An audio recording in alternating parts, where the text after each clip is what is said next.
আল্লাহ তাআলা বলেন একের পাপের বোঝা অন্য কেউ বহন করবে না। আপন বাপ দেখবে সন্তানের কাঁধে হাসরের ময়দানে পাপের বোঝা, কিন্তু বাবা বলবে না যে বাপ আমি একটু বোঝা বই নাই না। সন্তান তার পিতার বোঝা বইবে না, মায়ের বোঝা বইবে না। লিকুল্লি ইমরিইম মিনহুম ইয়াওমাইদিন শা'নুন ইউগনি। আল্লাহ বলেন সেদিন কিয়ামতে হাসরের মাঠে প্রত্যেকেই নিজেকে নিয়েই ব্যস্ত থাকবে। শা'নুন ইউগনি, নিজেকে নিয়েই ব্যস্ত থাকবে। হাদিসের মধ্যে আছে মুসা নবীর মতো নবী বলবে লা আসআলুকাল ইয়াউমা উম্মি ওয়ালা উখতি। হাসরের ময়দানে মুসা নবী বলবে আল্লাহ আমি আমার মাকেও চাই না, বোনকেও চাই না, বাল আসআলুকাল ইয়াউমা নাফসি। আজ হাসরের ময়দানে শুধু আমি আমাকে বাঁচাইতে চাই। আমি আমার ফিকিরে আছি, আমার ফিকিরে আছি। মা সোয়া লক্ষ আম্বিয়া আউলিয়া আতকিয়া আসফিয়া সব আমাদের নবী সাল্লাল্লাহু আলাইহি ওয়াসাল্লাম ব্যতীত সকলেই বলবেন ইয়া রব্বি নাফসি নাফসি। আই মাওলা আমাকে মাফ করে দেন, আমাকে মাফ করে দেন, আমাকে মাফ করে দেন। ফাইযা নুফিখা ফিস সূর ফালা আনসাবা বাইনাহুম ইয়াওমাইদিন ওয়ালা ইয়াতাসাআলুন।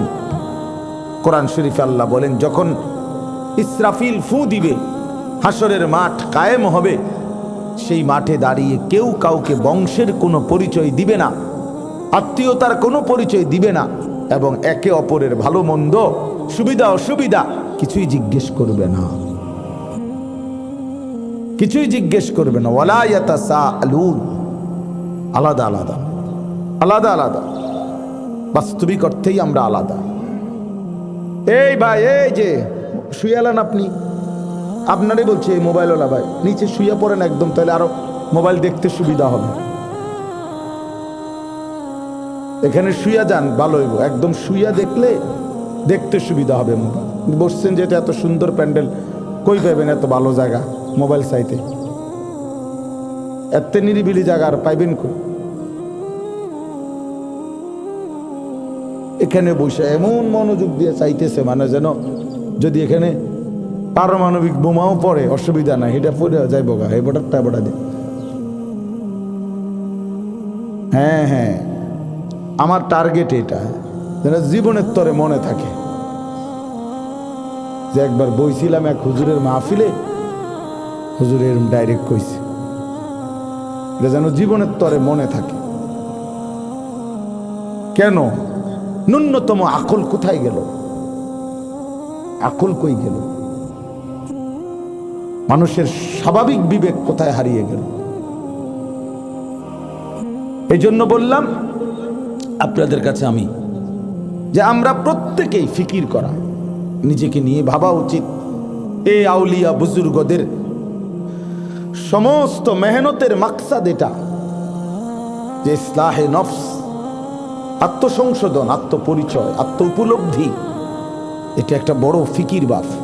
হ্যাঁ, মানুষের সেবা মহৎ কাজ, কোনোভাবেই বাদ দেওয়া না। মানব কল্যাণ, খায়রুন নাস মান ইয়ানফাউন নাস, সর্বোত্তম মানুষ যে মানুষের কল্যাণ করে, ঠিক আছে। মানুষের সেবা, মানব কল্যাণ, জনকল্যাণমূলক কাজ করা, সেবামূলক কাজ করা নিঃসন্দেহে ভালো কাজ। কিন্তু নিজের ঈমান, নিজের আমল, নিজের আখলাক, নিজের হালাল হারাম ঠিক রাখা, খোদার কসম এটা তার চাইতে কোটি গুণ বেশি গুরুত্বপূর্ণ কাজ, কোটি গুণ গুরুত্বপূর্ণ। আপনার প্রয়োজন 10,000 টাকা, আমার দ্বারা নাই, আমার আছে 10 টাকা, আমি আপনার চাহিদা পূরণ করব কিভাবে? আমি 10 টাকাই দিলাম।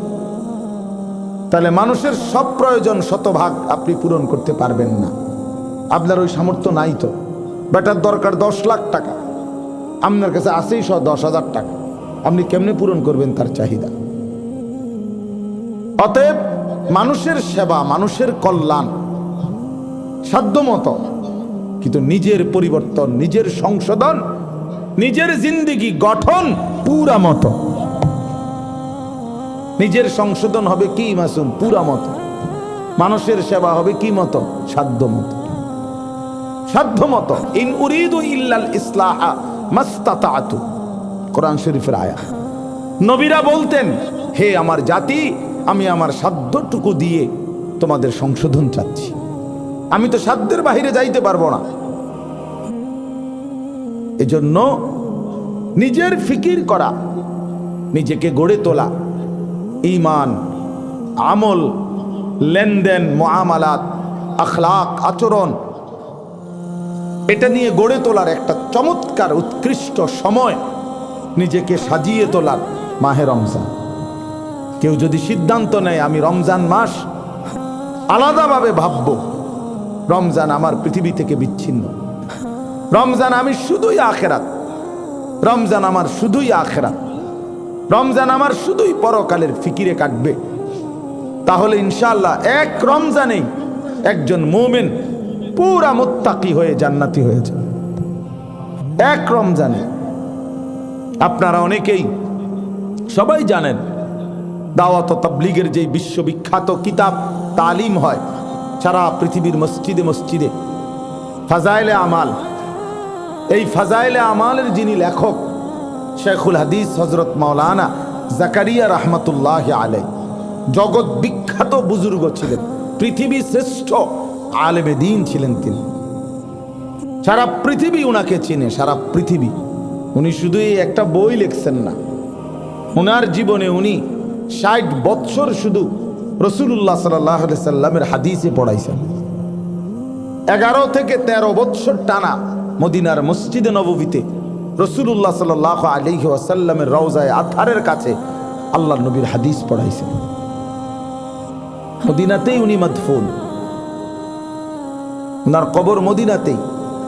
তো শেখুল হাদিস হযরত মাওলানা জাকারিয়া রাহমাতুল্লাহ আলাইহি সারা পৃথিবী ব্যাপী তার অসংখ্য অগণিত মুরিদ, ভক্ত, শাগরিদ ছিল। উনি হিন্দুস্তানের, ভারতের ইউপির সাহারানপুর এই দারুল উলুম দেওবন্দ মাদ্রাসার পাশে আরেকটি পৃথিবী বিখ্যাত কওমি মাদ্রাসা আছে, মাজাহিরুল উলুম সাহারানপুর। এই সাহারানপুর মাদ্রাসার শেখুল হাদিস ছিলেন, বুখারী পড়াইতেন, হাদিস পড়াইতেন। তো আমরা কিতাবের মধ্যে পড়ছি, উনার জীবনীতে আছে প্রত্যেক সারা বছর উনার কাছে শত শত ভক্ত, মুরিদ, মানুষ, ওলামা, মানুষ আসতো সারা পৃথিবী থেকে, সবচেয়ে বেশি আফ্রিকা থেকে। তো সারা পৃথিবী থেকে উনার কাছে মানুষ আসতো। কিন্তু যখনই রমজান মাস আসতো উনি গোটা পৃথিবী থেকে আলাদা হয়ে যাইতেন। সমস্ত দর্স, তাদরিস, তালিম, খানকা, বয়ান, ওয়াজ, নসিহত সব ছেড়ে দিতেন, শুধু একাকী আল্লাহর ইবাদতে দরজা বন্ধ করে লেগে যেতেন। শুধু নামাজ জামাত, শুধু ইবাদত, শুধু জিকির, শুধু তেলাওয়াত, শুধু আখিরাতের একক মেহনত লেগে যেতেন তিনি। তো তখন একটা কথা প্রসিদ্ধ ছিল, সাহারানপুর রেল স্টেশনে মানুষ তো রেলে যোগাযোগ করত, এখনো ইন্ডিয়ার রেল যোগাযোগই বেশি। তো